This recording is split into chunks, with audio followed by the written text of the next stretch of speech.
पहला अपराध सेवा का बन जाएगा। सवारी पर चढ़कर पैरों में पादुका पहनकर भगवत दर्शन के लिए जाना, ये सेवा अपराध है। भक्ति एक विशुद्ध समर्पण का भाव है। भरत जी महाराज जब चित्रकूट में पहुंचे तो अत्यंत सुकुमार श्री चरण भरत जी के पैदल चल रहे थे, तो छाले पड़ गए थे चरणों में। ये देख करके वशिष्ठ जी ने कहा, भरत, ये बड़े बड़े राजवाहन चल रहे हैं, आप घुड़सवारी कर लीजिए, आप रथ में बैठ लीजिए, आपके चरणों की हालत क्या हो, या पादुका पहन लीजिए। तो भरत जी ने जो उत्तर दिया, सिर भर जाऊं उचित अस मोरा, सबते सेवक धर्म कठोरा। प्रभु, जहां मेरे प्राण प्यारे भगवान श्री राम सियाजू के चरण चिन्ह हैं, वहां मैं पादुका पहन कर जाऊं, सवारी पे बैठ के जाऊं, उचित तो ऐसा है प्रभु कि जहां मेरे सियाराम के चरण है वहां मैं सिर के बल जाऊं, सिर भर जाऊं उचित अस्मोरा। मैं अपने स्वामी के दर्शन करने जा रहा हूं, चल नहीं पा रहा हूं, लेकिन मुझे सिर के बल जाना चाहिए, चरणों से नहीं, क्योंकि चरण चिन्ह मेरे स्वामी के बने हुए हैं। भक्ति एक विशिष्ट भाव है जो भगवान को भी अधीन कर लेती है। इसीलिए भक्त, उपासक, वैष्णव, भजनानंदी को चाहिए कि अपने प्रभु के श्री विग्रह के दर्शन करने के लिए जब हम मंदिर में जाएं तो कम से कम 100 कदम पहले उतर जाएं और नंगे पैर जाएं। अगर आप सवारी में चढ़कर जाते हैं, जूता पहनकर मंदिर के ऊपर चढ़ते हैं, तो पहला सेवा अपराध आपका बन जाएगा। दूसरा, भगवान के उत्सवों को मनाएं। हमारे सनातन धर्म में उत्सवों का बड़ा महत्व है, उससे कृपा की प्राप्ति होती है। जैसे रथ यात्रा है, जन्माष्टमी है, राधाष्टमी है, रामनवमी है, ये जो हमारे उत्सव हैं आराध्य देवों के, इसमें ये नहीं देखना चाहिए कि मैं कृष्णोपासक हूँ तो रामनवमी क्यों मनाऊं, मैं रामोपासक हूँ तो जन्माष्टमी क्यों मनाऊं। ऐसा भेद नहीं है।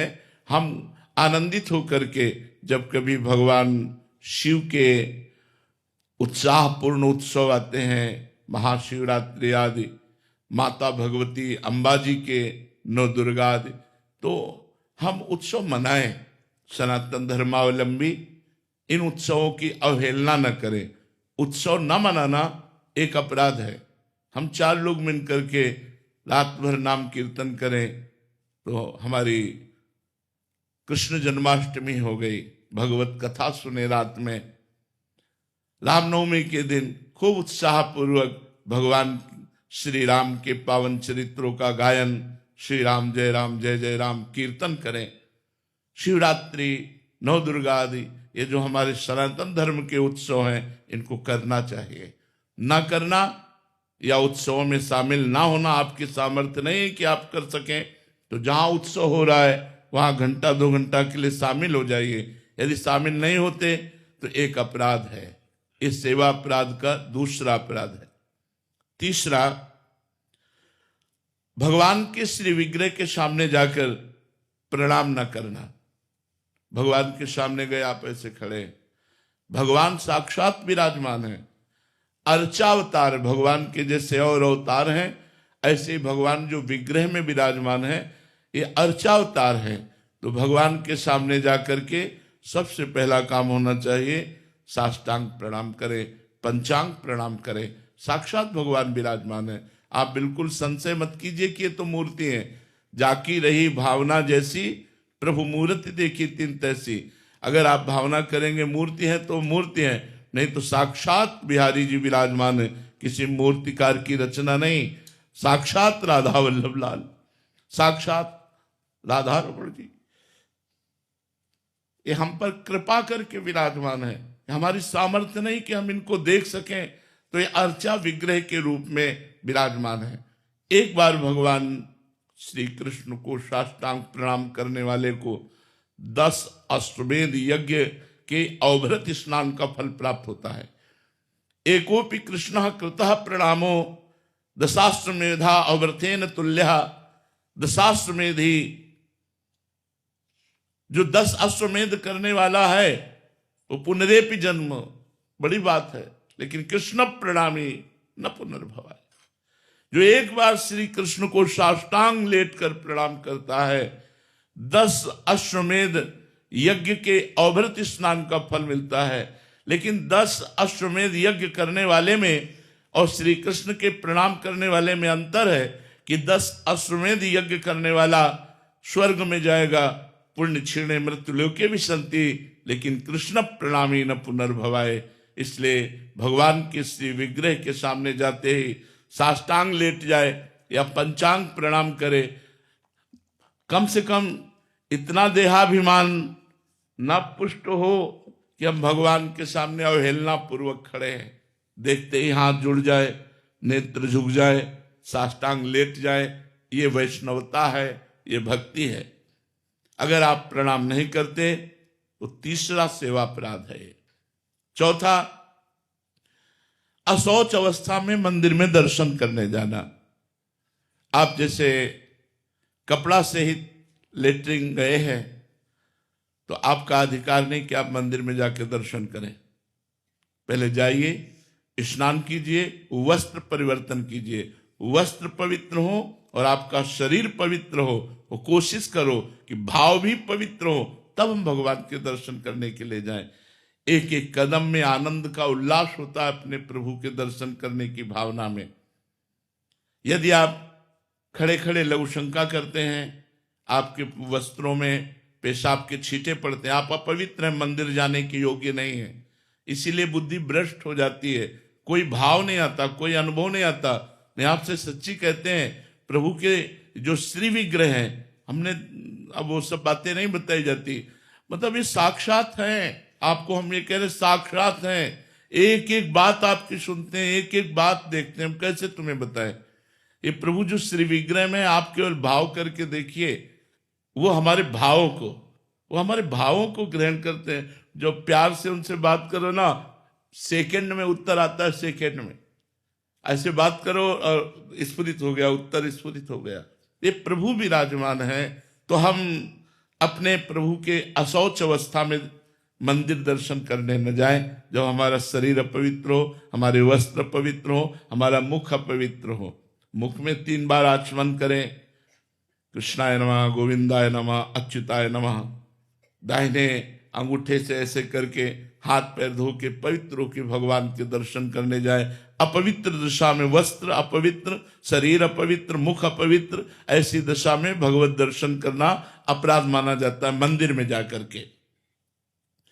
5वां, एक हाथ से भगवान को प्रणाम करना। ये शास्त्रीय पद्धति नहीं है। संत या भगवंत को दोनों हाथ जोड़कर प्रणाम किए जाते हैं। दोनों हाथ जोड़कर संतों को प्रणाम करते हैं और भगवान के सामने दोनों हाथ, ऐसे भगवान को नहीं किया जाता। ऐसे करना एक 32 सेवा अपराधों में एक अपराध है। एक हाथ से भगवान को प्रणाम नहीं करना चाहिए। ये 5वां अपराध है जो एक हाथ से प्रणाम करते हैं। 6ठा, जब हम भगवान की परिक्रमा देते हैं तो हमारे श्री ठाकुर जी महाराज की 4 परिक्रमा होती है। तो परिक्रमा में आप ऐसे जब चारों तरफ घूमते हैं तो श्री विग्रह के सामने जब आते हैं तो प्रत्येक परिक्रमा में रुकना चाहिए और रुककर प्रणाम करना चाहिए और फिर परिक्रमा देनी चाहिए। जैसे हम ठाकुर जी की ऐसे परिक्रमा दे रहे हैं तो ऐसे परिक्रमा करके आए, फिर प्रणाम किया, फिर दूसरी परिक्रमा, फिर प्रणाम, फिर तीसरी परिक्रमा, फिर प्रणाम, फिर चौथी परिक्रमा, प्रणाम। बहुत महत्वशील है। भगवान की परिक्रमा करना विश्व ब्रह्मांड के समस्त पुण्यों में सर्वश्रेष्ठ है। पृथ्वी की परिक्रमा कर लो, सब तीर्थों की परिक्रमा कर लो, तो तीर्थपाद तो भगवान है। भगवान की परिक्रमा कर ली, सबकी परिक्रमा हो गई। अगर 4 परिक्रमा श्री भगवान के मंदिर की कर ली, पूरी पृथ्वी की परिक्रमा हो गई। क्योंकि जितने तीर्थ हैं वो संत और भगवंत के द्वारा ही प्रकाशित हैं, और संत भगवंत से हैं, और भगवान स्वयं प्रिया प्रीतम विराजमान, उनकी जब परिक्रमा कर ली तो सबकी परिक्रमा हो गई। 4 परिक्रमा, और ऐसे रुक करके, जो बिना रुके हुए ऐसे घूमते रहते हैं वो 32 सेवा अपराधों में ये 6ठा सेवा अपराध है। 7वां, श्री भगवान के श्री विग्रह के सामने पैर फैला के बैठना। मानो आपकी गांठों में दर्द है, आप मंदिर में बैठे तो भगवान के सामने ऐसे पैर फैला दिए, ये अपराध है, आपके पुण्य नष्ट हो जाएंगे। अगर आपके पैर दर्द करते हैं तो आप खड़े खड़े या बैठे बैठे जैसे बने दर्शन कर लीजिए, हट जाइए सामने से। उनके सामने ऐसे जो नहीं जानते हैं वो और पैर ऐसे सामने फैला दिए, वो अपराध है। भगवान के श्री विग्रह के सामने ऐसे पैर करके फैलाना, ये 32 सेवा अपराधों में 7वां सेवा अपराध है। 8वां, भगवान के श्री विग्रह के सामने घुटने लपेट कर हाथों से बांध कर बैठना। ऐसे जो घुटने ऐसे कर लेते हैं ना लोग, ऐसे ऐसे वो 32 सेवा अपराधों में 8वां। यही सब हमारी बुद्धि को भ्रष्ट कर देते। बोले मंदिर गए लेकिन कोई लाभ नहीं ले पाए, तो ये सावधानियां हैं। 9वां, श्री भगवान के श्री विग्रह के सामने बैठ गए और जपना चाहिए मंत्र धीरे धीरे। आलस्य, प्रमाद, सोना। अगर आप श्री विग्रह के सामने सो रहे हैं तो आपका अपराध बन रहा है। मत सो, 1 सेकेंड भले ही दर्शन करो, निकल जाओ मंदिर से, तो अपराध तो नहीं बनेगा, 1 सेकेंड के दर्शन का तो लाभ मिलेगा। 10वां, श्री भगवान के श्री विग्रह के सामने कुछ भी पाना। जैसे आपको कुछ भी मिला तो विग्रह के सामने से हट जाइए और फिर प्रणाम करके, प्रसाद है जो भी, चरणामृत है जो भी, वो सामने से हट जाइए। उनको देखते हुए ऐसे सामने ऐसे नहीं पाना। जो भी मिला है सामने से हट जाइए, एकांत होकर पा लीजिए, हाथ प्रक्षालन कीजिए, फिर दर्शन के लिए आ जाइए। 11वां, भगवान के विग्रह के सामने झूठ बोलना कभी नहीं। एक तो वहां बात ही ना करे, अगले में आएगा, लेकिन भगवान के सामने कभी, और गुरुदेव के सामने, ये 2 जगह कभी झूठ नहीं बोलना चाहिए। महत्व अपराध है। हमें चाहे जितना बड़ा दंड मिले, यदि हमने गलती की है तो अब की है, अब चाहे मुझे क्षमा कर दो चाहे दंड दो। वैसे तो कहीं झूठ नहीं बोलना चाहिए, पर अगर कहीं हमसे झूठ बोल जाता है तो हम जब भगवत आराधना करते हैं तो भस्म हो जाता है। लेकिन भगवान के सामने अगर हम झूठ बोले मंदिर में, गांव में भी किसी बात का प्रमाण लिया जाता था तो बोला जाता था आप मंदिर में चढ़ के बोल दो, हम मान जाएंगे। तो अगर मंदिर में आप हैं तो झूठ कदापि मत बोलिएगा, इतना ध्यान रखिएगा, नहीं वो अपराध बन जाएगा। भगवान के श्री विग्रह के सामने झूठ बोलना। 12वां, श्री भगवान के श्री विग्रह के सामने किसी को जोर से पुकारना, ऐसे नहीं, क्योंकि सरकार विराजमान है। अगर किसी को भी बुलाना है तो सामने से हट जाइए और उसको छू कर बुलाइए, या धीरे से उसको स्पर्श करके कोई बात कहनी। आवाज जोर दे करके मंदिर में नहीं, आवाज जोर दे करके बुलाना भगवान की अवहेलना होती है, वो अपराध बनता है। भगवान के श्री विग्रह के सामने आपस में प्रपंच की बात करना। 13वां, अब बैठे हैं बातचीत कर रहे हैं, भगवान के श्री विग्रह के सामने पंखा चल रहा है बड़ा आराम से, और भगवान के श्री विग्रह के सामने व्यर्थ की, गांव की, रिश्ते नातों की, आने जाने की, प्रपंच की बातें कर रहे हैं, ये अपराध है। भगवान के सामने बैठकर अगर कुछ करना है तो पद गायन करो, भगवान की महिमा। आज देखो ठाकुर जी कैसी सुंदर पोशाक पहने, आज उनके चरणों में पायल कितने सुंदर है, उन्हीं की शोभा का वर्णन करो, प्रपंच की बात नहीं। या तो मौन होकर नाम जप करो और या तो भगवान की चर्चा करो। हमें लगता है मौन रहकर नाम जप करना सर्वोत्तम बात रहेगी। श्री भगवान के श्री विग्रह के सामने चिल्ला चिल्ला कर उलूल जुलूल बात करना, बेमतलब ऐसे ऐसा वैसा ऐसा, मंदिर में बहुत सावधान। 15वां, श्री भगवान के श्री विग्रह के सामने किसी को दंड देना। मान लो आपकी जेब ही काट ली है, आपकी जेब काट ली, माना उस आदमी को पकड़ लिया, ठाकुर जी के सामने दंड नहीं देना है, इतनी मर्यादा रखनी। और 16वां, श्री भगवान के श्री विग्रह के सामने किसी को पीड़ा भरे कट वचन बोलना, मतलब गाली गलौज, ऐसे गंदे वचन बोलना, या ऐसा शापित वाली बात करना, ऐसा कुछ भी बोलना या श्री भगवान के श्री विग्रह के सामने किसी पर कृपा करना। नहीं, सरकार विराजमान है। वो मान लो कोई कह रहा है कुछ भी आशीर्वाद, वो प्रभु विराजमान, उनसे बात करो, इस समय चुप रहो, शांत। श्री भगवान के श्री विग्रह के सामने निष्ठुरता भरा व्यवहार करना। 19वां, श्री भगवान के श्री विग्रह के सामने कंबल ओढ़ करके जाना। सर्दी का समय है तो मानो एक लोई एक चादर ऐसे डाल लिया, वहां मार कंबल ओढ़कर भगवान के सामने जाना निषेध करता है, शास्त्र निषेध करता है। श्री भगवान के श्री विग्रह के सामने किसी की निंदा करने लगना। भगवान के विग्रह के सामने मौन बहुत जरूरी है। जब आप दर्शन करने जाए तो सीधे आंख मिलाया और दर्शन करते रहो, आंख नीचे किया, मंदिर से बाहर, बच गए, कोई अपराध नहीं लगेगा। श्री भगवान के श्री विग्रह के सामने किसी को स्तुति भरे वचनों से बोलने लगना। अरे भाई आप क्या गाते हैं, आप बहुत ऐसा वैसा बातचीत करने लगे, उसकी बड़ाई करने लगे। स्तुति का मतलब होता है किसी की बड़ाई करना, वो दोष है। श्री भगवान के सामने अश्लील शब्द बोलना।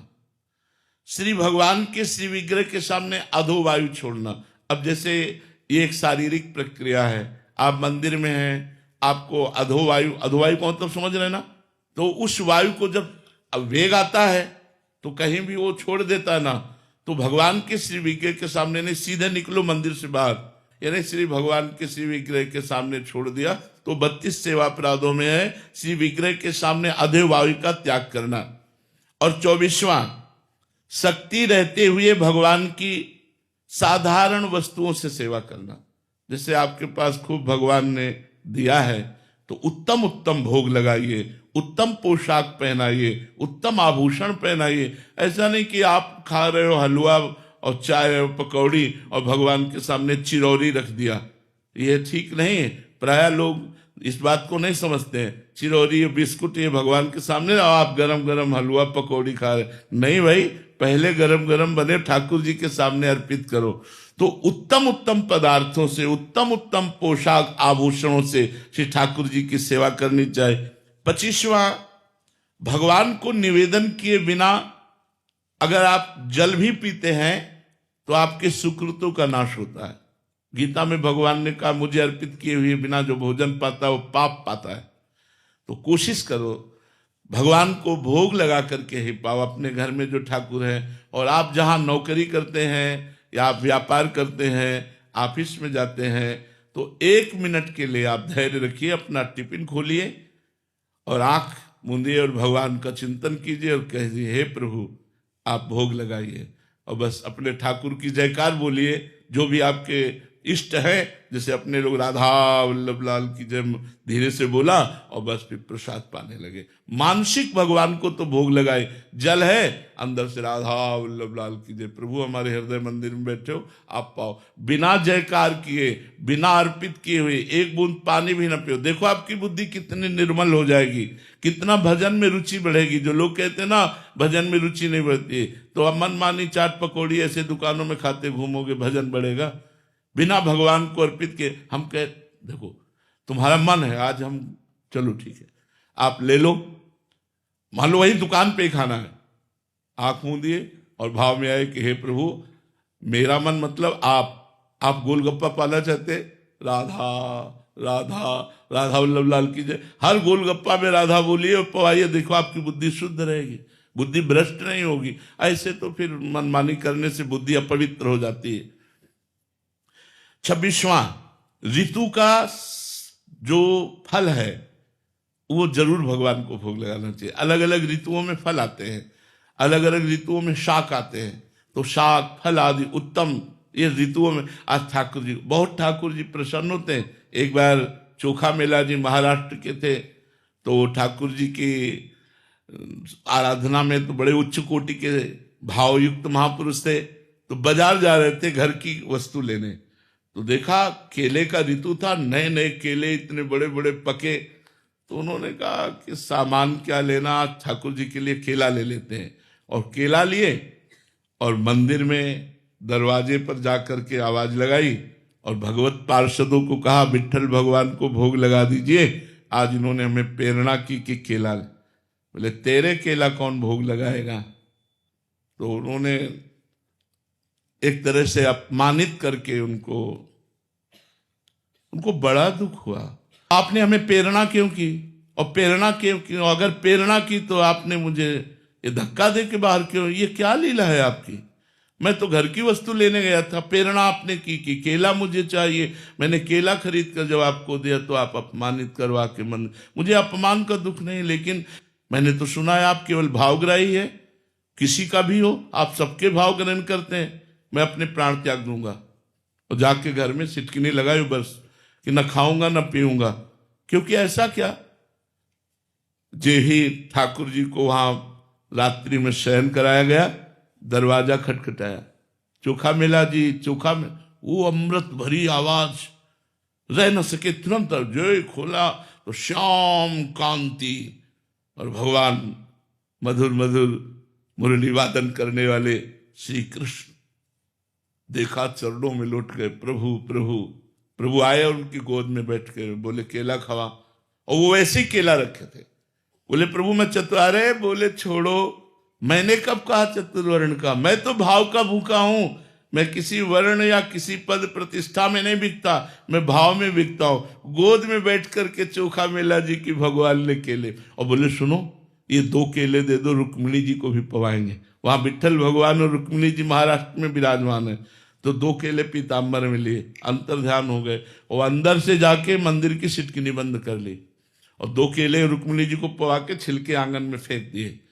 अब जब सुबह हुआ दर्शन के लिए तो बाहर से ताला खोला, अब अंदर से बंद है मंदिर।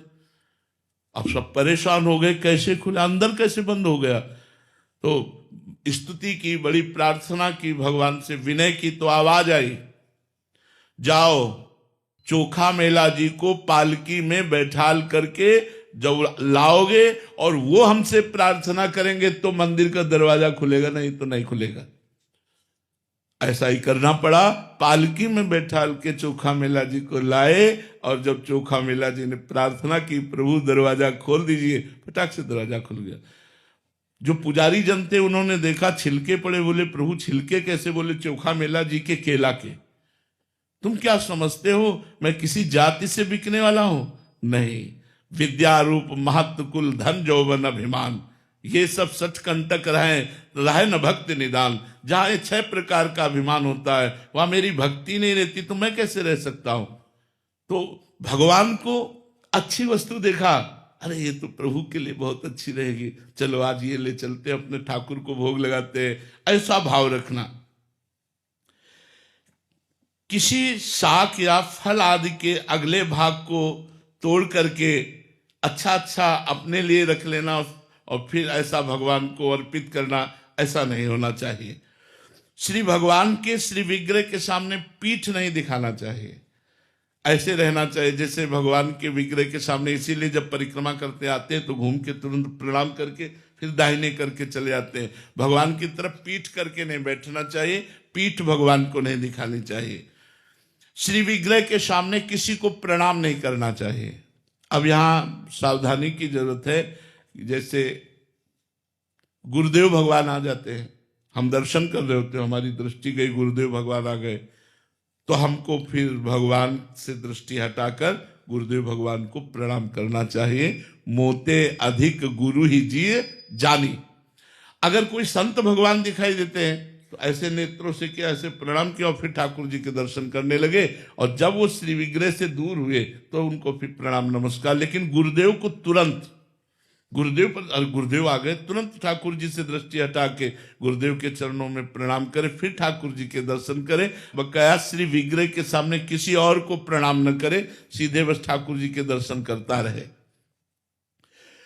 जब गुरुदेव मिले, जय बार गुरुदेव मिले, ये 30वां अपराध बता रहे हैं। गुरुदेव आए और आप उठ करके खड़े नहीं हुए, मतलब एक बार प्रणाम करें तो क्या बार बार प्रणाम करें? नहीं, अभ्यर्थना, बार बार उनकी वंदना।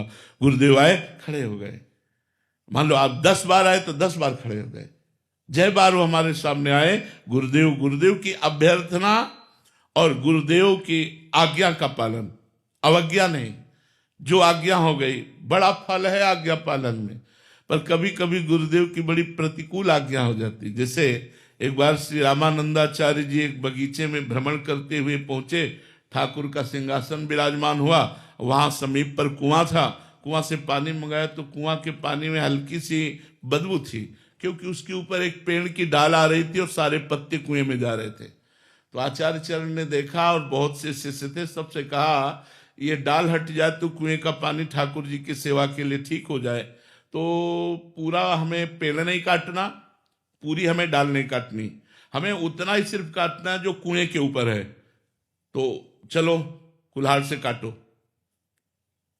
तो विज्ञ शिष्य जनों ने कहा जय जय, जो काटेगा वो तो कुएं में चला जाएगा, क्योंकि लंबी डाला ही है।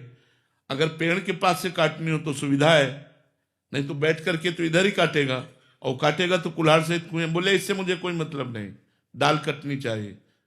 एक खड़ा हुआ कि जीवन तो गुरुदेव के लिए, मर जाऊंगा तो क्या, गुरुदेव की आज्ञा में खड़े। बोले गुरुदेव मैं काटता हूं। हो गए, काटा, जो ही काटा सो डाल और कुल्हाड़ और वो सब कुएं में चले गए। अब सबसे और जो शिष्य थे, गुरुदेव गुरुदेव तो कुएं में चले गए। गुरुदेव एकदम निरपेक्ष बैठे हैं। 10 मिनट हो गया, बोले गुरुदेव तो मर गए होंगे, बिल्कुल निरपेक्ष बैठे हैं। थोड़ी देर में नमो नमः, जय हो ऐसे शब्द हुए और कुएं से ऐसे बाहर वो शिष्य आए और आकर गुरुदेव को प्रणाम किया और कहा ये सियाराम जी ने प्रसाद दिया है। तो उनका कहाँ गए थे, 10 मिनट हुए। बोले जे ही कुल्हाड़ से काट कर मैं नीचे गया तो भगवान राम जी के पार्षद मुझे साकेत धाम ले गए और वहां सियाराम जी के दर्शन कराए और सियाराम जी ने आपके लिए प्रसाद भेजा है। सब शिष्य सोचने लगे हाय मैंने ये क्यों नहीं किया। काम बहुत प्रतिकूल है, लेकिन ये आज्ञा कि मेरे गुरुदेव की आज्ञा में प्राण दे दूंगा, बस बात बन जाए। तो गुरु की अभ्यर्थना, जय बार गुरुदेव मिले तय बार सर झुकाकर नमस्कार किया और जय बार आवे तय बार खड़े हो गए और उनका कुशल प्रश्न, उनकी आज्ञा का पालन करना, उनका स्तवन करना। यदि हम ऐसा नहीं करते तो ये 30वां अपराध बनता है। 31वां, अपने मुख से भक्तों के बीच में अपनी प्रशंसा करना, अपनी बड़ाई की बात करना, इससे पुण्य नष्ट हो जाते हैं। जो अपनी प्रशंसा करता है, दूसरों की निंदा करता है, उसके सारे सुकृत नष्ट हो जाते हैं। 32वां, किसी भी देवता या किसी भी भगवान की निंदा कानों से न सुनना।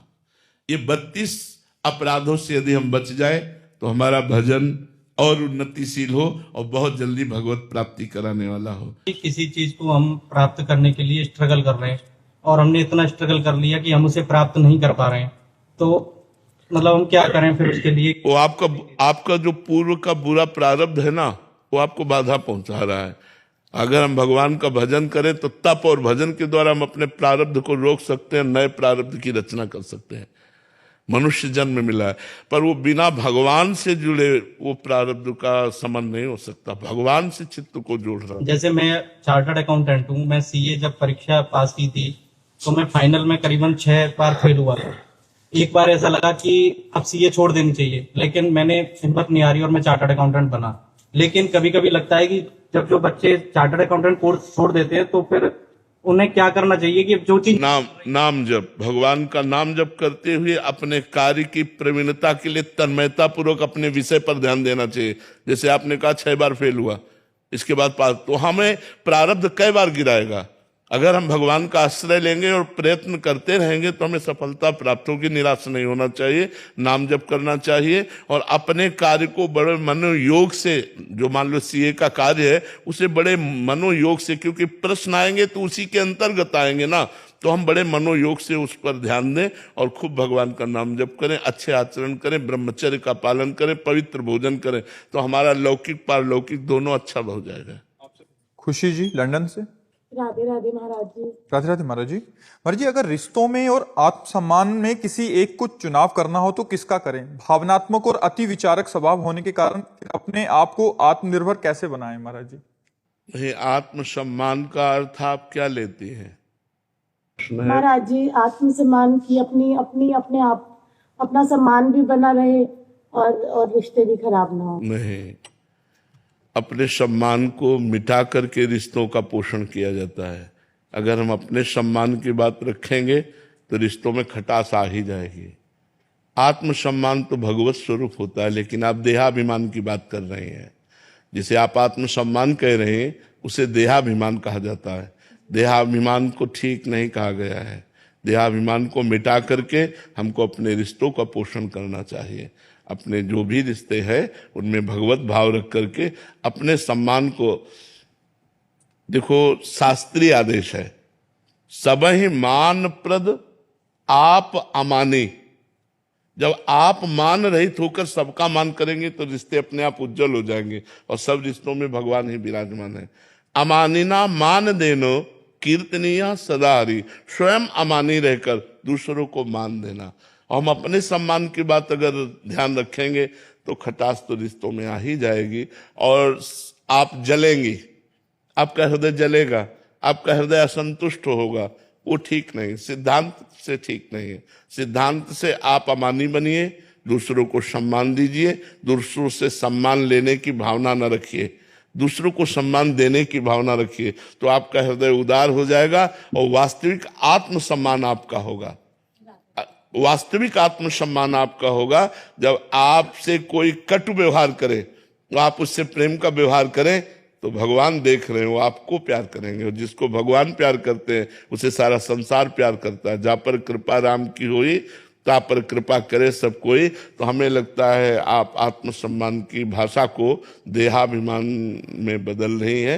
देहाभिमान आत्मसम्मान नहीं होता, सबका सम्मान ही आत्मसम्मान होता है, क्योंकि आत्मा सब में विराजमान है। ऐसे तो रिश्तों में खटास आ जाएगी, कड़ुआहट आ जाएगी, आपका हृदय संतप्त हो उठेगा, सो ठीक नहीं है। स्वाति जी भानपुरा से। राधे राधे महाराज जी। गुरुदेव, नाम जप के उपरांत भक्ति की अगली सीढ़ी कौन सी है महाराज जी? यही पूर्णता है। पहले नाम जप वैखरी से होता है, राधा राधा राधा राधा राधा राधा राधा, फिर उपांश से होता है, फिर मानसिक होता है। ये 3 पद्धतियां हैं। परा वाणी से जब नाम चलने लगता है तो भगवान का स्वरूप सामने होता है, उनकी दिव्य लीलाएं होती हैं। ये नाम ही प्रारंभ है और नाम ही पूर्णता है। नाम में ही सब कुछ छुपा हुआ है।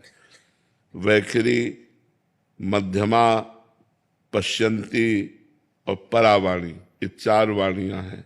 जब परावाणी से नाम चलने लगता है, और जिसे कहते रोम रोम और रग रग बोले तब कछ स्वाद नाम को पावे, नस नाड़ियों तक में नाम समा जाता है, शरीर परम पवित्र हो जाता है, हृदय परम पवित्र हो जाता है, स्वभाव परम पवित्र हो जाता है और वो भगवत स्वरूप हो जाता है।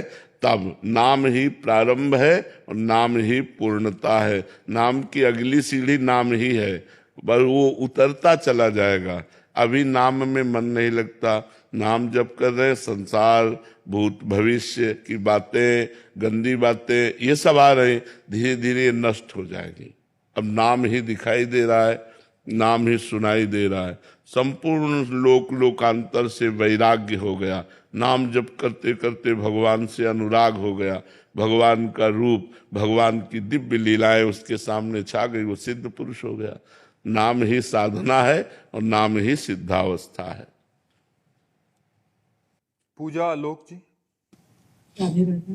राधे राधे महाराज जी। महाराज जी, मैं ये जानना चाहती हूँ कि गुरु और शिष्य के बीच का नाता कैसा होना चाहिए? शिष्य ऐसी कौन सी बातें हैं जिससे गुरुदेव प्रसन्न होते हैं शिष्य की? नाता सेवक स्वामी का प्रधान होता है। गुरु स्वामी होता है और शिष्य सेवक होता है। सेवक वही है जो स्वामी की अक्षरशः आज्ञा का पालन करे, गुरु को साक्षात परब्रह्म मान करके उनकी आज्ञा का पालन करे। उनकी आज्ञा जो हुई है वो हमारे लिए परम कल्याण के लिए है, ऐसी भावना करके प्रत्येक छोटी से छोटी भी आज्ञा का पालन करे। और गुरु की आज्ञा के अनुसार जब हम जीवन चलाते हैं और जब हम ऊंचाई पर पहुंचते हैं तो हम गुरु स्वरूप ही हो जाते हैं।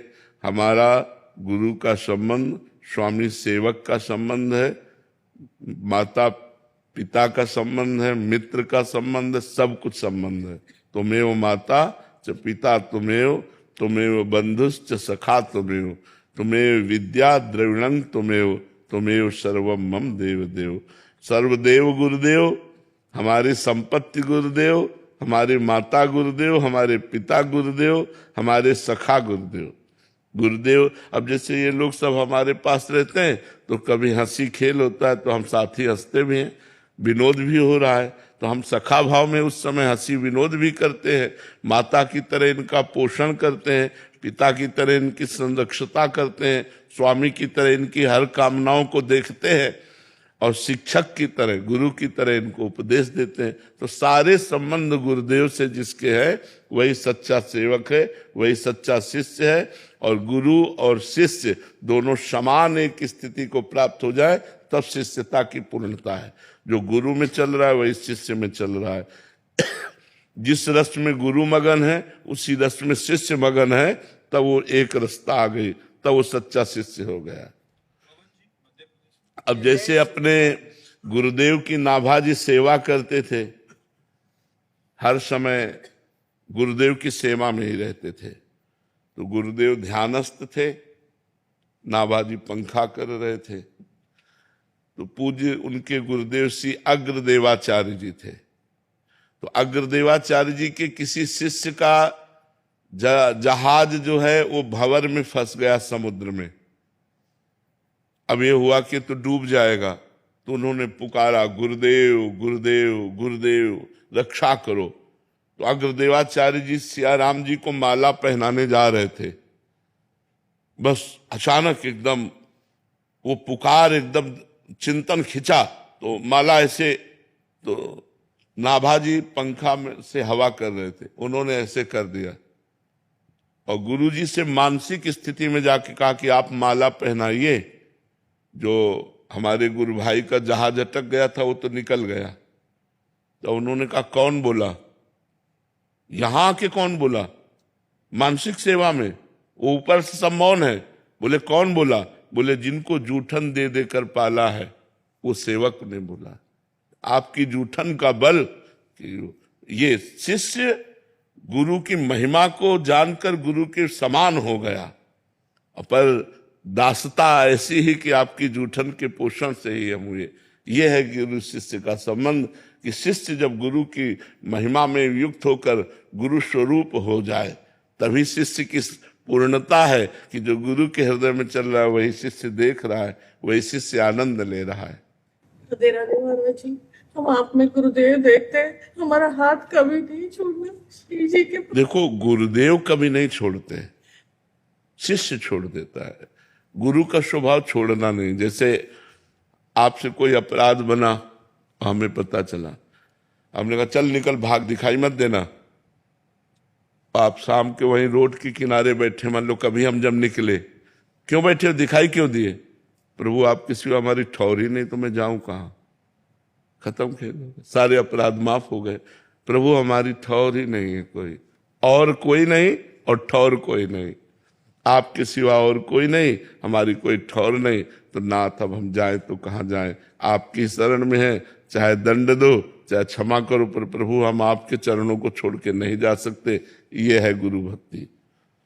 गुरु कभी नहीं छोड़ते, आप लोग ही गुरु को छोड़ देते, उनकी आज्ञा का उल्लंघन करके मनमानी आचरण करते हैं। गुरु कभी नहीं छोड़ते। गुरु का बड़ा उदार हृदय होता है। जो परब्रह्म परमात्मा को दे दें आपकी गोद में, वो गुरु नाराज कैसे हो सकते हैं? वो आपको सुधारने के लिए नाराज का नाटक कर सकते हैं। तो आपकी निष्ठा होनी चाहिए कि गुरुदेव को छोड़कर ये मारे या प्यार करें, गुरुदेव को छोड़कर और हमारी कोई गति नहीं। पवन जी, जय जय श्री हरिवंश। जय हरिवंश महाराज जी। महाराज जी, क्या गुरु की आज्ञा में रहना ही सर्वोपरि साधन है? क्या केवल नाम जप में सारी मेहनत लगा दें करने में? तो गुरु की यही तो आज्ञा है, गुरु की यही तो आज्ञा है। भगवान के चिंतन में मेहनत लगा दो, यही गुरु की सर्वोपरि आज्ञा है। जितना भजन करोगे उतना गुरु प्रसन्न होंगे, गुरु प्रसन्न होंगे, इष्ट अनुकूल हो जाएंगे, सारी बात लगी। तो हम पूरी मेहनत लगा करके, पूरी जान की ताकत लगाकर आठों पहर नाम जप करें तो गुरु प्रसन्न हो जाएंगे, इष्ट प्रसन्न हो जाएंगे, सब कुछ प्राप्त हो जाएगा। ज्ञान, वैराग्य, भक्ति सब प्राप्त हो जाएगी। नाम में पूरी सामर्थ्य है, विराजमान है। जितना शास्त्रों में लिखा है वो सब नाम में भरा हुआ है। ब्रह्म राम ते नाम बड़ वरदायक वरदान।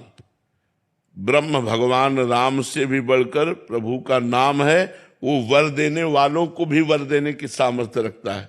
जैसे हम लोग नाम के बल से ही वरदायक प्रियालाल को भी आशीर्वाद देते हैं, चिरजीवो भूतल यह जोरी चिरंजीवी भो। प्रिया प्रीतम को हम आशीर्वाद देते तो किसके बल से? नाम के बल से। आचार्य को आशीर्वाद देते चिरजीवो तारानंदन।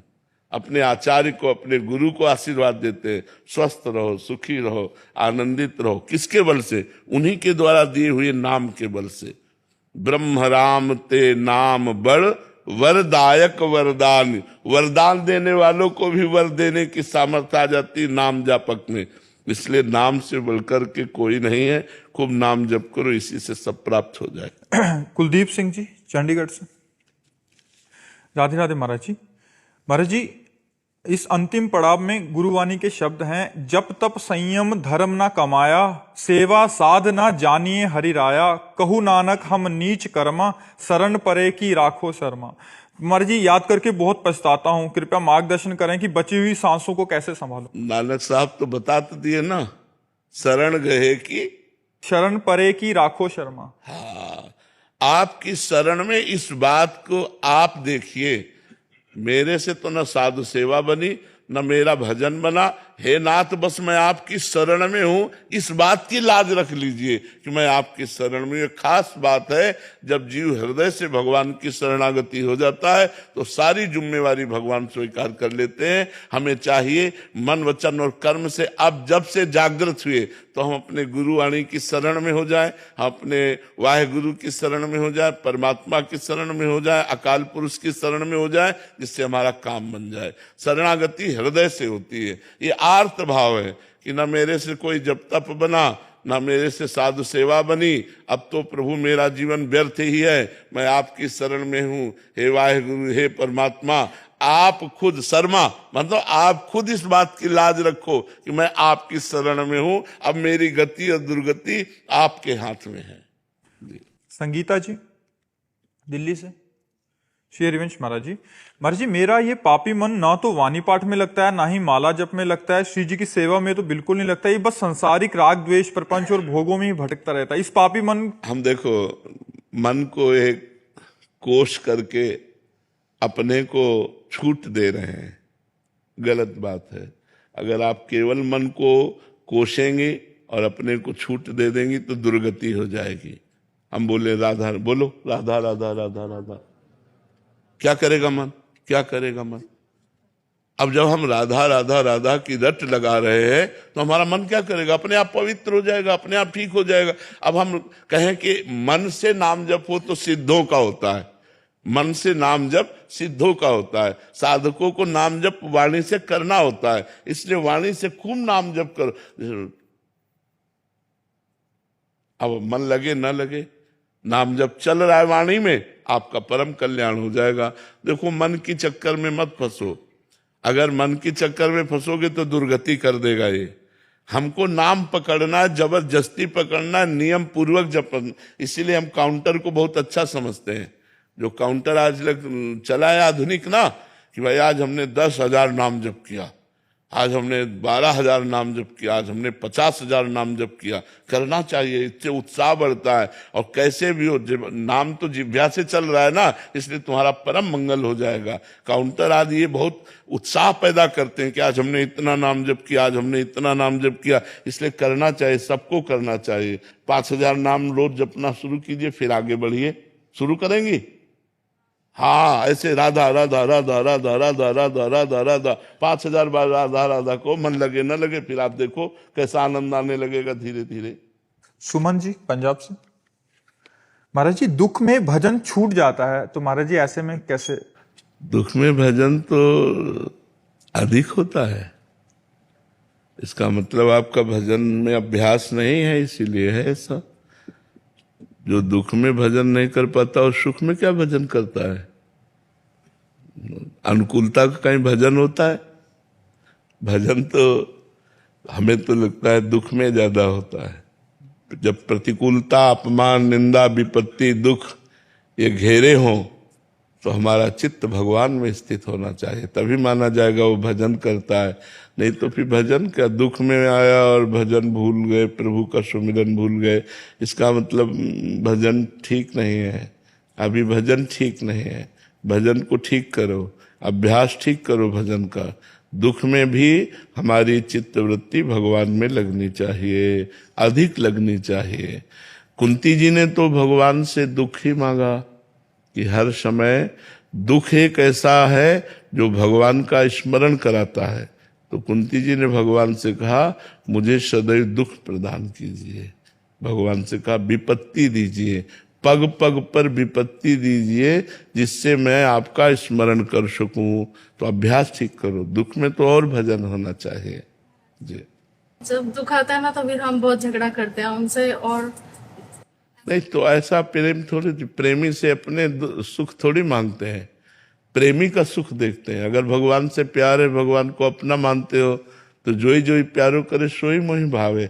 जिसमें प्रभु राजी हो उसमें मैं राजी होना चाहिए। हम लोग सुख के गुलाम हो चुके हैं, इंद्रिय सुख के गुलाम हो चुके हैं, तो हम भगवान से इंद्रिय सुख मांगते हैं, ना दे तो हमारी अश्रद्धा हो जाती। ये गलत सिद्धांत है, कोई भक्ति का सिद्धांत नहीं है, ये कोई अध्यात्म का सिद्धांत नहीं है, मनमुखी बात है। ऐसा ठीक नहीं बच्चा। मनुष्य जीवन इसलिए नहीं मिला है, मनुष्य जीवन मिला है दुख सुख में सम होकर भगवान का भजन किया जाए, भगवान से प्रार्थना की जाए। इतनी प्रार्थना तो की जा सकती, नाथ दुख में हमको दुख सहने की सामर्थ्य दो, और सुख में दूसरों को सुख प्रदान करने की भावना दो।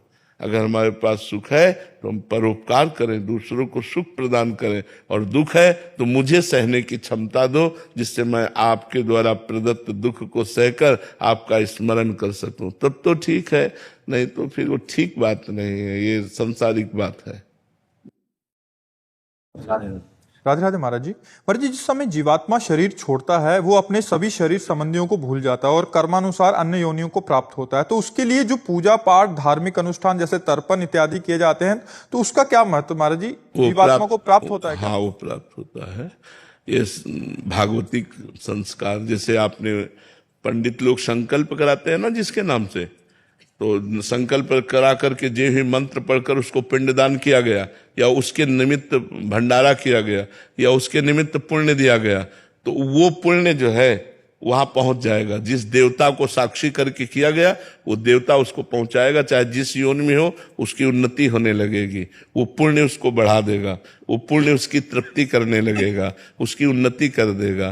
तो ये हमारे धर्म शास्त्रों का जो नियम है, ये कोई व्यर्थ नहीं है कि वो मर गया तो वो कौन, नहीं, ट्रांसफर होता है।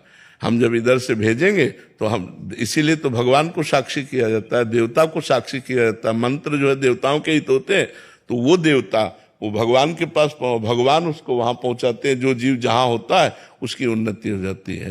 ये पक्का समझो, इसमें अविश्वास नहीं करना चाहिए।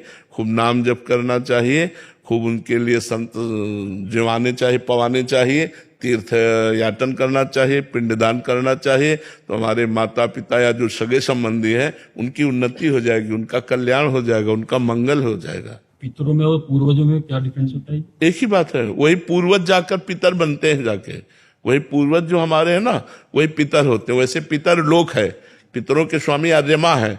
जितने हमारे पूर्वज होते हैं वो जाकर के पितर लोक में, तो पितर लोक अगर वो कहीं अन्य जगह गए हुए हैं तो पितर लोक से वहां ट्रांसफर हो जाएगा, पुण्य वहां पहुंच जाएगा। ये डिपार्टमेंट अलग अलग बना हुआ है।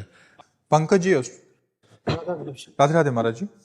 महाराज जी, यूट्यूब के माध्यम से काफी वर्षों से आपको सुन रहा हूं, आपकी बातों को जीवन में उतारने का प्रयास भी कर रहा हूं। महाराज जी, मेरा प्रश्न है कि जब आपने संन्यास लिया और घर रिश्ते नाते त्याग दिए, तो शुरू के कुछ महीनों में आपको अत्यंत प्रतिकूलता का सामना करना पड़ा होगा। उन परिस्थितियों में पूरे जीवन भर प्रतिकूलता ही प्रतिकूलता सहता रहा हूं। आज क्या आप हमें अनुकूल समझ रहे हैं? दोनों किडनी खराब है, कोई अंग ऐसा नहीं जो हमारा दर्द न कर रहा हो। तो बचपन से लेकर अभी तक प्रतिकूलता ही प्रतिकूलता, तो प्रतिकूलता मेरी अनुकूलता बन गई है, समझ रहे हो ना? दुख सहते सहते दुख मेरा साथी बन गया है, इसलिए मुझे अब दुख से परेशानी नहीं रहती। अब दुख, अपमान, निंदा, इनसे मुझे प्यार हो गया है। पूरे जीवन भर चलते चलते मुझे इनसे प्यार है। अब और कष्ट बढ़ता है तो मुझे और सुख मिलता है। जाना है, शरीर को छूटना है। मैं शरीर नहीं हूँ, ये नाशवान है, मैं भगवान का दास हूँ। वो अविनाशी स्वरूप हमारा है जो चिदानंद में सेवा में भगवान की जाता है। इसलिए हाँ, पहले दिन हमारे विश्वास को भगवान शंकर ने पुष्ट किया। जब मैं 13 वर्ष का शरीर था तो शाम के माताजी से केवल बताया, पिताजी से तो हिम्मत नहीं थी क्योंकि बहुत कठोर स्वभाव के थे, तो उनसे डर लगता था बात करने में। तो माताजी से कहा कि माताजी हम कल बाबा जी बन जाएंगे, बाबा जी बन जाएंगे। उन्होंने विनोद समझा और हमारी बात बन गई, क्योंकि उन्होंने विनोद समझा। अगर सीरियस समझती तो रो देती या कुछ हमको आदेश करती, और उन्होंने विनोद समझा तो ध्यान ही नहीं दिया। भगवान ने हमारी बात बना दी। सब सो रहे थे, उठे, पिताजी को मानसिक प्रणाम किया, सैया पर थे, माताजी को प्रणाम किया, भाई बहनों को हाथ जोड़ा, और एक छोटी सी गीता, और एक ब्राह्मण कुल में जन्मे थे इसलिए चटाई, और वो एक लोटा, क्योंकि गायत्री यज्ञोपवीत हो जाता है ना, तो गायत्री के लिए उतना लेकर बस वो फिर घर से भागे। पैजामा कुर्ता या ऐसा पैंट शर्ट, हाफ पैंट या शर्ट या पैजामा कुर्ता क्या था मुझे ध्यान नहीं है उस समय, मतलब गृहस्थी वेश में ही भागे। और 15 किलोमीटर चलने के बाद थक गए तो एक शंकर जी का मंदिर आता है नंदेश्वर, सरसौल ब्लॉक में नंदेश्वर महादेव, वहां जंगल में जाकर के रुके। अब जब 12 बजे भूख लगी, क्योंकि सुबह से कुछ ना कुछ घर में मिल जाता था, अब सुबह तो मिला नहीं, चलते चले आए। अब दोपहर के 12 बज गए, भूख लगी, तो पहली बार हमारे मन में प्रश्न उठा कि कैसे जीवन निर्वाह होगा, जीवन निर्वाह कैसे होगा, कहाँ रहेंगे, कहाँ जाओगे। तुरंत हम कहा ये तो हमको परास्त कर देगा प्रश्न। तुरंत उनका भगवान जैसे रखेंगे, हम भूखों मर जाएंगे लेकिन घर नहीं जाएंगे, हर कष्ट सहेंगे। इतने में एक आदमी आ गया, हमारे विश्वास को भगवान ने तुरंत पुष्ट किया। एक आदमी आ गया, उसने कहा बच्चा यहाँ एक सूर स्वामी रहते थे, जानते हो क्या? तो हम कहा हम यहाँ नए आए, हम जानते किसी को नहीं। तो कमंडल खोला और 1 लीटर दही होगा, मीठा दही, गांव के दूध गड़वा का लाल दही, लाल रंग का हो गया। उनका तुम पी लो, अब हम वापस नहीं ले जाएंगे, उनके लिए लाए थे, वो है नहीं तो आप पी लो, वो संत कहीं चले गए होंगे। तो हमें सब कुछ लगे, हम कहा हम क्यों पी ले? बोले नहीं पी लो, महादेव जी की ऐसी इच्छा है। तो उसी लोटे में डाल के 3-4 लोटा निकला, छोटा लोटा था। और जब वो गए तो 1 लीटर दही में खूब छक गए ना, बस जो ही गए सो शंकर जी के ऐसे पिंडी को पकड़ के खूब रोए कि हमें विश्वास हो गया कि हमारे जीवन का आप पार करेंगे, आप स्वीकार करेंगे। बस वो दिन क्या दिन, कभी घर नहीं याद आया, कभी घर नहीं गए, कभी परिवार से एक रोटी नहीं खाई आज तक, अपने जन्मभूमि की एक रोटी आज तक नहीं खाई जब से घर से निकले, भगवान की कृपा से। तो बहुत बड़ी जीवन यात्रा कट गई। अब बताओ, हम किसी आश्रम या ऐसा हमारा उद्देश्य नहीं रहा, इसलिए हम कहीं रुकते नहीं थे। 1 दिन रुके, 2 दिन रुके, 4 दिन रुके, कोई विरक्त स्थान और भजनानंदी संत तो फिर 1-2 साल रुक जाते, जैसे सैनपुर में रुके, निम्बुआ घाट में रुके, ऐसे ऐसे स्थानों में रुके, घटिया घाट में रुके। नहीं तो ऋषिकेश से लेकर बनारस तक यही हमारा रोड था, बस यही घूमना गंगा के किनारे, और जो प्रारब्ध वशात मिल जाए वही खा लेना, किसी से कुछ कहना नहीं, मांगना नहीं, कभी स्वेटर नहीं पहना, कभी शाल नहीं ओढ़ा, कभी कंबल नहीं ओढ़ा, इतने दिनों में। अब जैसे शरीर रुग्ण है तो अब ये सब सुविधाएं स्वीकार नहीं, तो इन सुविधाओं से बता रहे ना, हमें सुविधा, सुख और सम्मान और प्रशंसा, इससे हमें परहेज है। ये सब हो रहा है अंदर। आपको सच्ची बताऊं, कोई हम मतलब अहंकार या सफाई की बात नहीं है, इसका कोई महत्व नहीं, ये सब मायाकृत लीला हो रही है। तो जो हमें दुख की बात रही, तो पहले हमें कष्ट लगता था, जब कष्ट लगता तो होता मुझे भगवान प्राप्त करना है, चुप शांत सह लो, चुपचाप सह लो। हम 2 श्लोक गीता जी के ये बहुत हमें काम दिए। पहला, मात्रा स्पर्शास्तु कौन्तेय शीतोष्ण सुख दुखदा आगमा पाइनो अनित्यास्तास्ति तिक्षस्व भारत और दूसरा यम ही न व्यथ्यन्ते ते पुरुषम पुरुष सब सम दुखा सुखा धीरम स्वमृतत्वाय कल्पते। जहां हमारा मन हमको विचित करता सो इन श्लोक को इनका अर्थ विचार करने लगते। भगवान ने कहा ए चुप शांत सह सह सह सहते सहते सहते सहते भगवान ने श्री धाम वृंदावन का वास देकर अब यहाँ पूर्णता कर दी। अब हमें कुछ नहीं चाहिए, अब हमारे अंदर की कोई सांसारिक मांग नहीं रह गई कि अब हमको ये सुख सुविधा मिले या कुछ, बस एक ही बात रह गई कि मैं प्रभु को कहीं भूल न जाऊं। एक डर बना रहता है, मैं कहीं इस बाजार में अपने प्रभु को न भूल जाऊं। इसलिए उनसे यही प्रार्थना करते रहते कि पूरे जीवन आपके चरणों में गया, अब कहीं आखिरी में लाके ऐसी खंदक में मत डाल देना कि आपको भूल जाए। यश कीर्ति प्रशंसा सब वैभव कहीं ऐसा न हो नाथ आपको भूल जाए, क्योंकि हमारा लक्ष्य ये नहीं है, हमारा लक्ष्य आप है, आपको कभी भूलूं नहीं। तो दुख तो हमारे जीवन का मित्र रहा है और वही मित्र हमको भगवान से जोड़ दिया। तो ये जीवन कथा है हमारी पीछे से लेकर के अभी तक। महाराज जी हम पर भी दया कीजिए कि हम भी भजन नहीं छूटे हमारा। हाँ, यही सबसे बड़ी बात है, भजन न छूटे, यही सार बात है। सार बात यही कि महाराज जी संसारिक जीव जो हम जैसे हैं उनको तो एकांत काटने को दौड़ता है महाराज जी, हमें समाज काटने को दौड़ता है। मैं आपको हमारा मन जो है वो सही पूछो तो आज हमारा मन उस बात को लेकर के ललचाता है जिस बात को भगवान ने हमें पहले दिया था। जो गंगा किनारे का जीवन था उस बात को लेकर ललचाता है, लेकिन अब हम असमर्थ हैं। अगर हमारा शरीर स्वस्थ होता तो आपको सही कहते हैं ये सौभाग्य आप लोगों को ना मिलता, हमको ये सब अच्छा नहीं लगता है।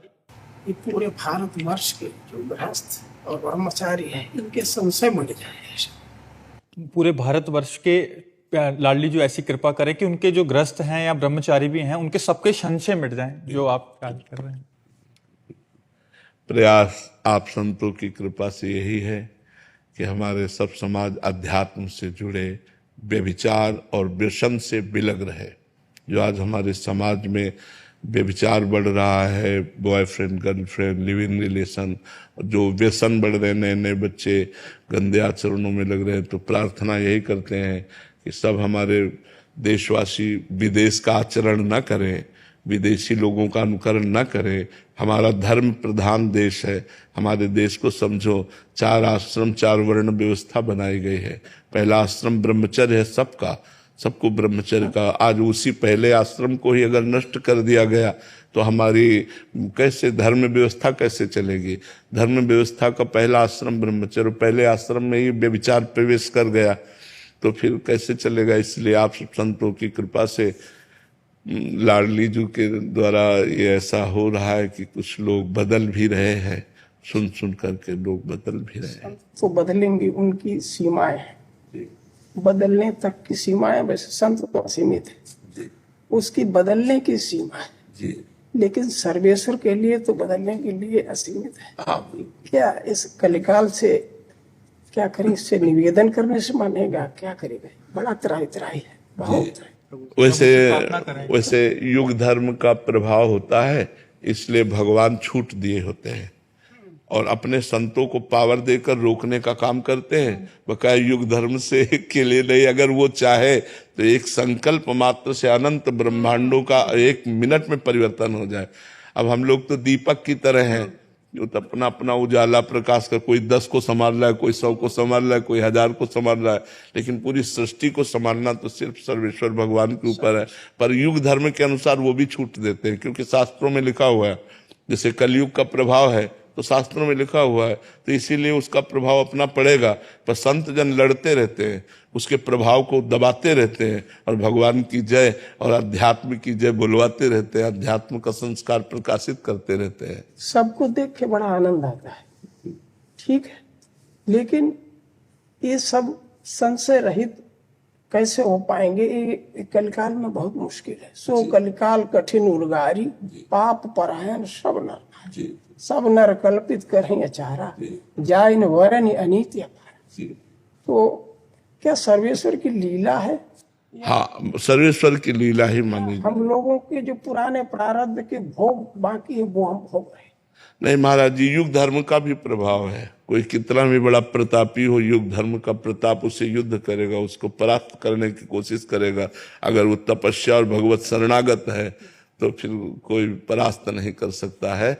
कलयुग का प्रभाव वहीं रहता है जब भगवान नाम नहीं, भगवत लीला कथा नहीं, भगवान से चित्त नहीं जुड़ा, वहीं कलयुग का प्रभाव पड़ता है। नहीं तो हमारी वाणी जी में लिखा हुआ है, जो रसिकाचार्यों ने वाणी लिखी है, राधा वल्लभ भजत भज भली भली सब होए, जिते विनायक शुभ अशुभ विघ्न करे नहीं कोई, विघ्न करे नहीं कोई, डरे कलिकाल कष्ट भय, हरे सकल संताप हरसि हरिनाम जपत जय। कलयुग डरता है, जहाँ भगवत नाम कीर्तन, भगवत कथा, भगवत वार्ता, भगवत चिंतन होता है, वहाँ कलयुग डरता है। जैसे कलो संघो शक्ति, हम 100 साधक मिलकर नाम कीर्तन करते हैं तो हम हजारों को पवित्र कर देंगे, 1000-2000 को पवित्र कर देंगे, ऐसे चलता है। लेकिन उसका प्रभाव तो चलेगा। जैसे गर्म हवा चलती तो सबको लगती है, प्रभाव मिट नहीं सकता। नहीं प्रभाव नहीं, कल का प्रभाव नहीं मिटाया जा सकता। नहीं, हम एक कोने से मिटाएंगे, दूसरे कोने में वो परास्त कर देगा। इसीलिए संत जन तो लगे ही हैं। कली जो युग प्रभाव युग धर्म है, ये भी क्या हमारे पुराने जन्मों के प्रारब्ध से हम लोगों को जन्म लेना पड़ा क्या? हाँ हाँ हाँ हाँ, बिल्कुल बिल्कुल बिल्कुल बिल्कुल, ये तुम्हारा कलयुग में जन्म होगा। बिल्कुल। तो इसके जब ये भोगना निश्चित है जी, तो ये पूरा भोगना पड़ेगा या भजन से ये नष्ट, प्रारब्ध नष्ट हो सकता है? भजन से हम इसको नष्ट कर सकते हैं, भजन मिटा सकता है। जो तप करे तुम्हारी कुमारी तो भावी मेट से भावी मेट सके त्रिपुरारी। जी इसके आगे एक निवेदन है जी, हर इच्छा भावी बलवाना, हृदय विचारत शंभु सुझारा। तो हरि इच्छा का जो स्वरूप होता है वो भक्तों की इच्छा से होता है, भगवान की स्वयं की कोई इच्छा नहीं होती। भगवान की स्वयं की कोई इच्छा नहीं होती, अमना है, भक्तों की इच्छा होती है। अगर हम 10 मिल करके तो भगवान का अवतार हो सकता है। हाँ, अगर हम 10 संत मिल करके उस चाहेंगे तो भगवान का ऐसा कृपा अवतार हो सकता है जो परिवर्तन कर सकता है। जैसे हम जहाँ सैकड़ों साधु विराजमान है, आपको कलयुग का वहाँ कोई प्रभाव नजर नहीं आएगा। जो झूठ है, व्यभिचार है, व्यसन है, जुआ खेलना है, परा स्त्री से व्यभिचार, ये सब उसका प्रभाव नहीं आएगा। वहाँ आपको सतयुग त्रेता का ही वातावरण मिलेगा। भगवान नाम कीर्तन, भगवत कथा वार्ता, कोई ध्यानस्थ है, कोई मौन है, कोई तप परायण है, तो ऐसा आनंद बरसता है।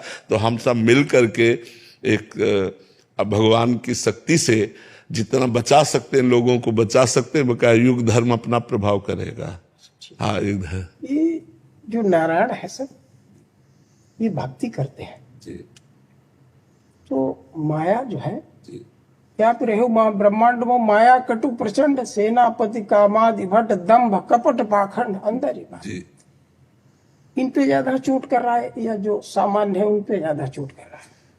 माया का प्रभाव महाराज जी, जैसे गर्म हवा चलेगी तो समान रूप से सबको लगती है, समान रूप से सबको लगती है, पर जिसका कोमल शरीर होता है उसे विशेष लगती है। तो ऐसे ही माया का प्रभाव तो चल रहा है समान रूप से, पर जो संतों का हृदय बड़ा कोमल होता है उस पर विशेष प्रभाव पड़ता है, उस पर विशेष प्रभाव पड़ता है। विशेष हाँ, क्योंकि जैसे जो गिरा हुआ है वो क्या गिरेगा, जो चल रहा है वही गिरेगा। अब इन पर अगर माया का प्रभाव पड़ेगा तो सीम की चाप सके को तासु बड़ रखा रमापति जैसा। सीम की चाप, हम ताल ठोक के कहते हैं, सीम की चाप सके को तासु बड़ रखवार रमापति। अपने बल से नहीं, अपने स्वामी के बल से कहते हैं कि आपकी एक शक्ति माया है और एक शक्ति भक्ति है। आप माया को अधीन करके रखते हैं और भक्ति आपको अधीन करके रखती है। हम इस बल से है, इसलिए सीम की चाप से कहीं को तासु बड़ रखवार रमापति जैसे। अच्छा, ये कार्य कारण, कार्य कारण जी, कार्य कारण से ऊपर कैसे पहुंचे? स्वरूप ही है कार्य कारण। हाँ, स्वरूप ही है।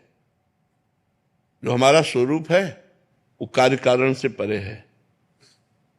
जब तक स्वरूप बोध नहीं होता तब तक कार्य कारण में, सेवक स्वामी में ये सब भाव बने रहते हैं। जब स्वरूप बोध हो जाता है फिर द्वैत है ही नहीं, न कोई कार्य है और न कोई कारण है, वही एक है स्वरूप बोध।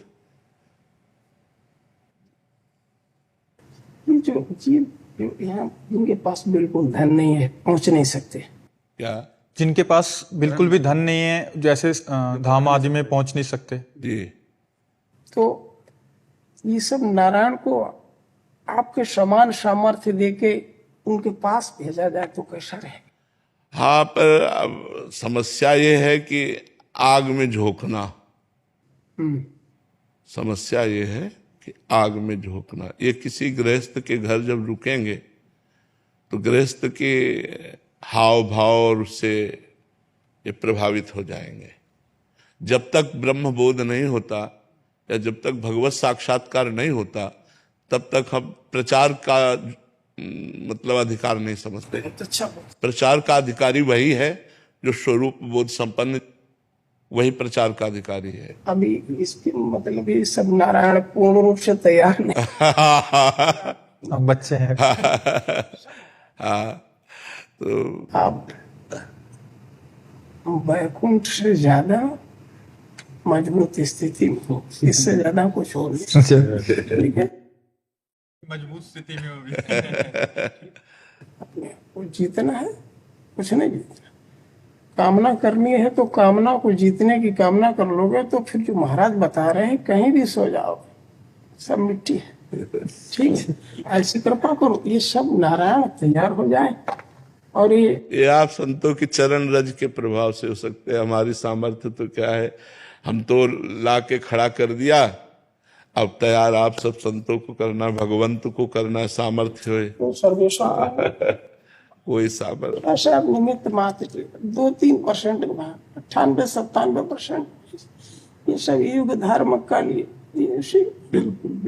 हम लोगों को कोई क्षमता नहीं।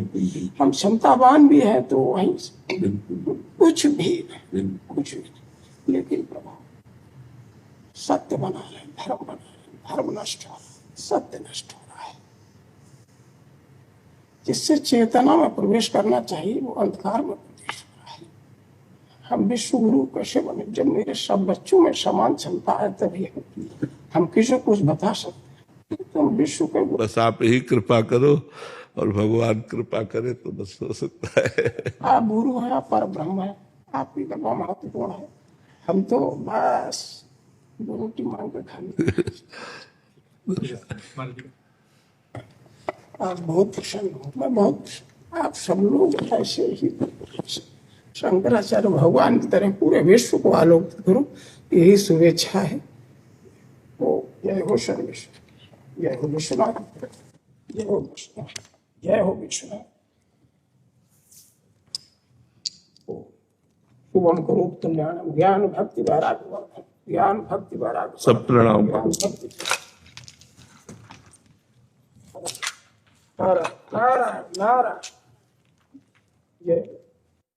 भक्ति मनुष्य करता है गृहस्थ आश्रम में और सन्यासी आश्रम में भी। तो क्या भक्ति में जैसे मन विचलित होता है और भक्ति आती है फिर विचलित हो जाता है, इसका क्या कारण? अनेक जन्मों के भोग संस्कार, जी, दुर्वासना मम सदा परिकर्षयन्ति, जो अनेक जन्मों से हम भोगों को भोगते आए हैं वो संस्कार हमारे मन पे है। भक्ति के संस्कार तो आगंतुक है, नए, लेकिन जो भोगों के संस्कार हैं वो छुपे हुए हमारे मन में है। तो जैसे जैसे हम सत्वगुण बढ़ता है तो ज्यादा देर मन भक्ति में लगेगा, रजोगुण बढ़ेगा तो भोगों में जाएगा, तमोगुण आएगा तो निद्रा आलस्य प्रमाद में जाएगा। जब हम सतोगुण को बढ़ाते चले जाएं और हमारा अधिक समय सतोगुण रहे तो हमारा भक्ति का भाव बढ़ता चला जाएगा, रजोगुण तमोगुण नष्ट हो जाएगा और जब भक्ति अपना रंग लाएगी तो सतोगुण भी शांत हो जाएगा और गुणातीत हो जाएगा, तो फिर मन जाएगा ही नहीं। अभ्यास करते रहना चाहिए। प्रत्यक्ष रूप से महापुरुष सन्निधि नहीं रह पा रहा, क्या बड़ा कष्ट है, भटक जाने का भी कष्ट है कि प्रकट रूप में महापुरुषों का सानिध्य नहीं मिल रहा है, इसलिए उसका कष्ट है और कहीं भटक ना जाऊं इसका भी डर है अंदर। ये बिल्कुल डरते रहोगे तो बच जाओगे। बहुत आकर्षण है माया का बड़े बड़े ज्ञानियों के चित्त में क्षोभ पैदा कर देती है। बचा जा सकता है तो संतों की बाउंड्री हो और उसके अंदर रह रहे हो तो बच सकते हैं, संत समुदाय के बीच में। महाराज जी व्यक्त रूप से नहीं रह पा रहे तो अव्यक्त रूप से संतों का सानिध्य नाम जप से, नाम जप करो। बड़े बड़े संत स्वप्न में आके उपदेश करने लगेंगे।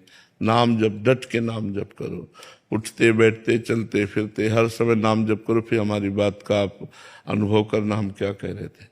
नाम जप करो, जो भगवान का नाम प्रिय हो, हर समय नाम जप। पर जी फिर एक प्रश्न आता है कि नाम जप करते हैं, 10 माला कर ली, 12 माला, तो क्या निरंतरता लाने? हाँ ना, ये 10-12 वाली बात नहीं, ये हर श्वास वाली बात है। कोई भी सेवा कर रहे हैं, कोई भी सेवा कर रहे हैं, हाँ, बहुत सारे कार्य हैं। बिल्कुल बिल्कुल बिल्कुल।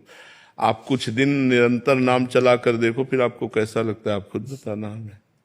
महाराज जी थोड़े दिन होता है फिर वापिस नहीं, व्यवहार में उतरना, हाँ व्यवहार में उतरना साधक को बहुत घातक है, बहुत घातक है। मतलब हम कैसे तुम्हें बताएं, साधक को बहुत घातक है। व्यवहार में संभल पाना बड़ा कठिन है। तो हमें लगता है कुछ दिन एकांत का सेवन अगर करो तो ज्यादा अच्छा रहेगा। अगर कहीं ऐसा मिले कि संत समागम मिलता रहे और एकांत में खूब अच्छी साधना और भगवत साक्षात्कार हो जाए, फिर व्यवहार में उतरे तो कोई परेशानी नहीं होती। यही महाराज जी द्वंद चलता है, व्यवहार छोड़ के वापिस जाते तो वो लोग कहेंगे इस गौ सेवा छोड़ के चले गए, इधर छोड़ के चले गए, वो भी वापिस समाज का भय। और नाम जप करो, गौ सेवा करते रहो, बचते रहो। भक्ति पथ पे चलने के लिए क्या रास्ता है? गुरुदेव के चरणों का सुदृढ़ आश्रय जी, गुरुदेव के चरणों का सुदृढ़ आश्रय। अगर गुरुदेव के चरणों का सुदृढ़ आश्रय नहीं है तो मन मुखी आचरण करने से हम भगवान की भक्ति नहीं प्राप्त कर सकते। 64 भक्ति के अंगों में सबसे पहला अंग है गुरु पादाश्रय, गुरु के चरणों का आश्रय। और वैसे भी भक्ति का प्रारंभ भी जो होता है, प्रथम भगति संतन कर संगा। तो संत महापुरुषों के संग से गुरुदेव का वर्ण और गुरुदेव के श्रीमुख से निकले हुए नाम मंत्र का निरंतर जतन और वैसा ही आचरण, तब हम भक्ति पथ पे चल पाएंगे।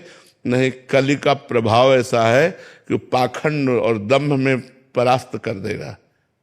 युग धर्म इतना प्रबल है कि पाखंड और दंभ की इतनी प्रबलता फटाक से घुस जाएगा और हम भक्ति समझ नहीं पाएंगे, समझ पा रहेंगे कि भक्ति कर रहे और पाखंड और दंभ में अपना समय व्यतीत करने लगेंगे। जब आंतरिक वस्तु की प्राप्ति की लालसा खो जाए और बाहरी वस्तु की लालसा लग जाए तो समझ लो दंभ और पाखंड का प्रादुर्भाव हो गया। तो हम लोग चलते तो हैं भगवान की प्राप्ति के लिए, लेकिन बीच में कलयुग ऐसी टांग मार देता है कि हम कंचन कामिनी कीर्ति में ही फंसकर गिर जाते हैं और भगवान की प्राप्ति की लालसा खो बैठते हैं। नहीं तो जिस वैराग्य से हम घर से निकले थे, उसी वैराग्य से हमारा वैराग्य प्रतिपल बढ़ना चाहिए और समस्त लोकांतरों के भोगों से वैराग्य प्राप्त करके भगवान के अनुराग में डूब जाना चाहिए। ये होता है गुरु कृपा से। इसलिए गुरु पादाश्रय, बिना गुरु के चरणों का आश्रय लिए कोई भी साधक सिद्ध नहीं हो सकता। जी महाराज जी, आप सब गृहस्थ में रहते हैं, बट गृहस्थ की बहुत सारी ऐसी जिम्मेदारियां होती हैं, परिवार की जिम्मेदारियां होती हैं, गृहस्थ कार्य होते हैं, ऑफिस जाना होता है। ऐसे में भजन बहुत बाधित होता है और करना भी चाहे तो हो नहीं पाता। महाराज जी ऐसे में आपका, महाराज जी करना चाहे तो हो नहीं पाता, ऐसी बात तो नहीं है, क्योंकि युद्ध से बढ़कर के कोई कर्तव्य कर्म मुझे तो समझ में नहीं आता। जब भगवान ने अर्जुन जी से कहा मामनुस्मर युद्ध च, मेरा स्मरण करते हुए युद्ध करो, तो हमें लगता है कि हर कार्य भगवान का भजन करते हुए हो सकता है यदि हम सावधानी रखें तो। अब जो कार्य एकाग्रता पूर्वक ऑफिस में, व्यापार में या जिस भी डिपार्टमेंट में है कि आप बहुत एकाग्र हो जाते हैं तो भगवान का नाम भूल जाते हैं, तो हमने एक उपाय बताया है, उस कर्म को भी भगवान को समर्पित कर देना। जो कर्म भगवान को समर्पित कर दिया जाता है वो भगवान की प्राप्ति कराने योग्य हो जाता है। तो जब हम एकाग्र होकर अपना कार्य कर रहे हो, भगवान को भूल गए हो, तो वो कर्म भगवान को समर्पित कर दें और शेष समय बार बार आप ऐसा प्रयास करें कि राधा राधा राम राम, कृष्ण कृष्ण, हरि हरि, शिव शिव, जिसको जो प्रिय लगे वो नाम बराबर जपने का प्रयास करें। ऑफिस जा रहे हैं, नाम जप कर रहे हैं, बैठ गए, नाम जप कर रहे हैं, लैपटॉप में काम कर रहे हैं, 1 घंटा काम किया, कृष्णार्पणम मस्तु, 1 घंटे को कृष्णार्पणम मस्तु कर दिया, फिर नाम जप कर रहे हैं, फिर समय को भगवान को अर्पित कर दिया। ऐसे 8 घंटे या 12 घंटे जो हम ड्यूटी करते हैं, जो काम करते हैं, वो सब भगवान को समर्पित कर दें और बीच बीच में नाम जपने का प्रयास करें तो जरूर सफलता प्राप्त होगी। क्योंकि जब युद्ध जैसा भयानक कर्म भगवान का नाम जप करते हुए किया जा सकता है तो और भी कर्म भगवान का नाम जप करते हुए किया जा सकता है। इसलिए सबसे प्रार्थना है, आप प्रयास कीजिए, हारिएगा नहीं,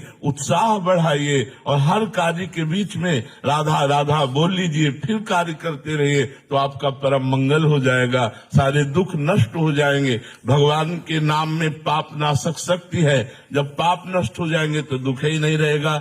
इसलिए हमें लगता है खूब नाम जप करो, मन की चक्कर में मत पड़ो, मन लगे ना लगे, तुम खूब नाम जप करो, तुम्हारा मंगल ही होगा। भाव को भाव अनखाल शहु, नाम जपत मंगल दिशा।